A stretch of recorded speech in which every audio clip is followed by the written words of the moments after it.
Okay, Mark II versus the skinnier terrorist. 1 layer of brisket, 1 layer of pork ribs, 2 layers of canvas, AK magazine. As you can see, it's the original one that went through. Still has its point. It's hard to stack this up and get that AK magazine as perfect as possible, but I'm doing as fair as I can. 1, 2, 3.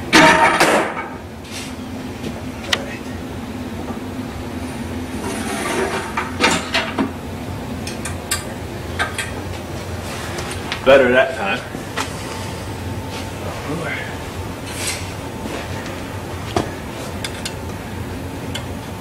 We got about 1.25 inch penetration there.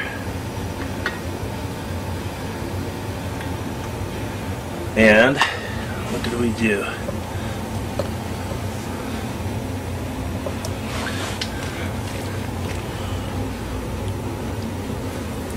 Slip by the ribs? Yeah, we cut them right here. Again, we had that point dead on that, but for whatever reason, probably, you know, it's squishy, it went through there.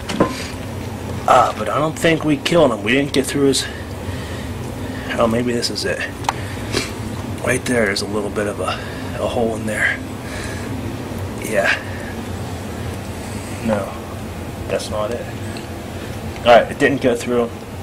I tried to find it, but the terrorist is not leaking right now. So, believe it or not, the AK, well, let me see here. I would definitely, as honest as I can be, that's 1 7/16. This, as honest as I can be, is 1 5/16. The AK, or the cold steel penetrated it more than that by 1/8 of an inch. You know, maybe hit the magazine a little differently. Again, I can't be any more perfect than this. Both points are good. So I think what we're finding out is the AK stabs, or the AK magazine doesn't really stop this any better than it stops that. The cold steel goes through it a little bit more. They both go through all the meat you can put in front of them. The Tanto pushes more blade through. The Tanto has a much wider wound channel. And I think we're going to find out in our next series of testing that it's tougher, it's stronger, it cuts better. Better for self-defense. And it's going to be an overall better self-defense knife than the Mark II. Let's continue. Okay, while we have our terrorist killing device set up here, we're going to test this traditional Tanto. This has the traditional, I should say Tantos, since this is traditional, the traditional cross section. Let's just see how it does against our terrorist.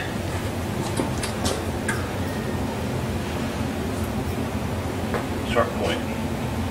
1, 2.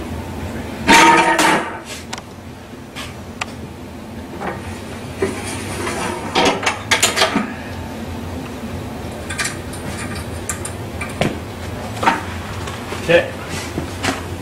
It went through a good ways. My ruler here.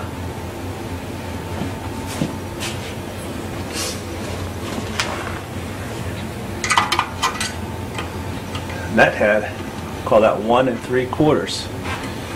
So it went through probably a 1/4 inch more than the cold steel knife.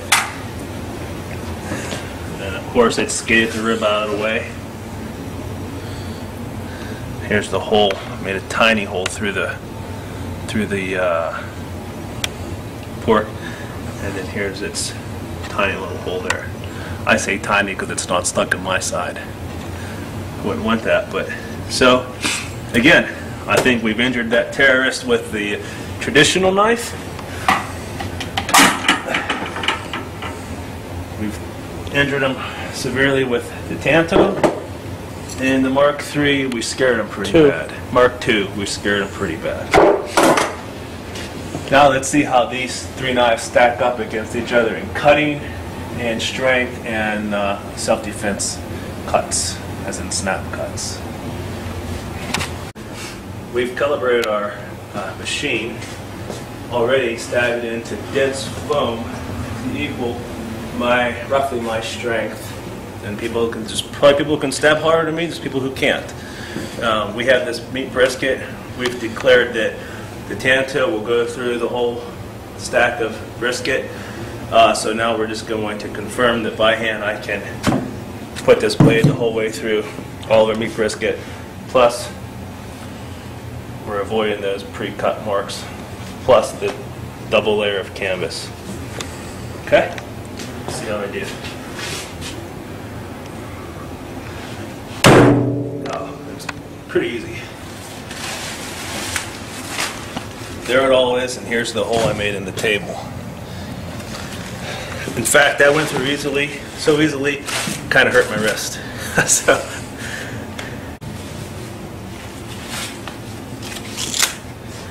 okay, you have our 3 knives here. Well, you saw the test with the controlled stabbing, and now, we're judging these knives on the self-defense practicality of them, and we'll talk about a snap cut. What a snap cut is in a self-defense situation or a knife fight, it's like a jab. It's just a quick out and in.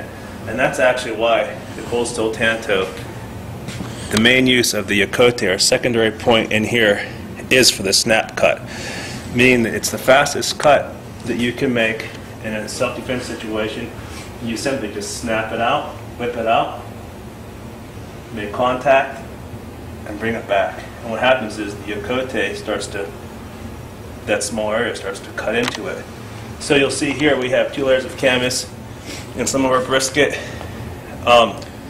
You'll just see, I'll just do some generic snap cuts on this, and you'll see how this Yokote lets it go right through this canvas and into the meat. Just like that, look at that.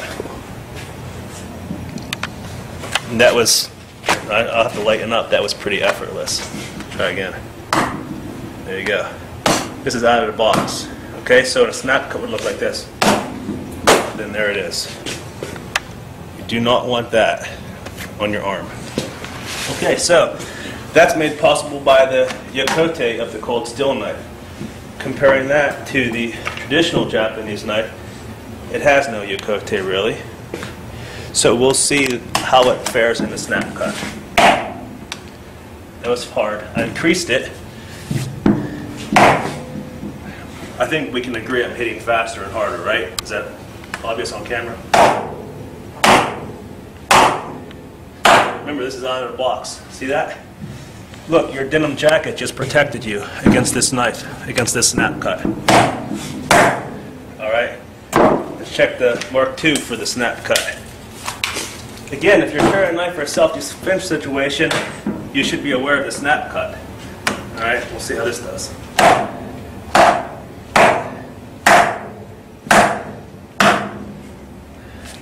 Again, your jacket just protected you again, your Carhartt jacket. Let's go back to the cold steel. Much easier, I'm hitting, and I'm already, look,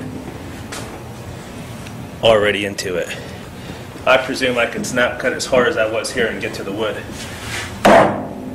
There it went. There's the mark in the wood. That's the whole way through the canvas, the whole way through the meat, through the second layer and into the wood from a wrist flick. All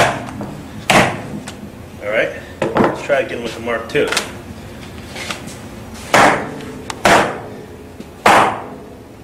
You see how fast the snap cut is? In and out. Unfortunately, I broke through that time. I probably hit that spot 3 times though. Unfortunately, the bad guy in the denim jacket is doing pretty well. Let's try the traditional